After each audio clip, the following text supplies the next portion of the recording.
ரொம்பவும் யோசிக்காதீங்க. Stop over thinking. இறைவனுக்கு சித்தமானால் அது நடக்கும். அது யாரும் தடுக்க முடியாது.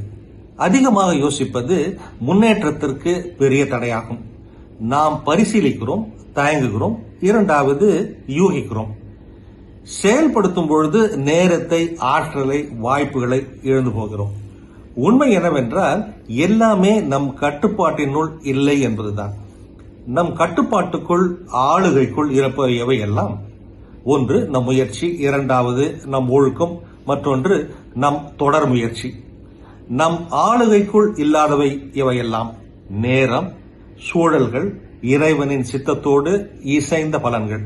இந்த வரி கடினமாக உழையுங்கள், ஆனால் நடைமுறையில் நம்பிக்கை வைத்திடுங்கள் என்பதை உணர்த்துகிறது. உங்களால் இயன்ற அளவு சிறப்பாக முயற்சி செய்யுங்கள், ஒழுக்கமாக இருங்கள், உங்கள் செயல்களுக்கு பொறுப்பேற்றுக் கொள்ளுங்கள். ஆனால் முடிவு, அதாவது அவுட்கம்மை கட்டுப்படுத்த நினைக்காதீர்கள். உண்மை என்னவென்றால், ஒன்று உங்களுக்கானதாக இருந்தால் அது கூடி வரும். எந்த தடையும், எந்த தாமதமும், எந்த பின்னடைவும் அதை தடுக்க இயலாது. அது உங்களுக்கானதாக இல்லாதிருந்தால் எவ்வளவு மன உளைச்சல் அடைந்தாலும், எவ்வளவு அதிகமாக யோசித்தாலும், ஓவர் திங்கிங் செய்தாலும், எவ்வளவு தள்ளினாலும், ஃபோர்ஸிங், அது நடக்கவே நடக்காது. நம்மால் இயன்ற அளவு சிறப்பாக செய்துவிட்டோம் என்பது சமாதானத்தை தரும். இறைவன் மீது வைக்கும் நம்பிக்கை மீதியானவற்றை செய்யும். ஆகவே இப்படி நடந்துவிட்டால் என்று யோசித்து உங்கள் ஆற்றலை தீர்த்து விடாதீர்கள்.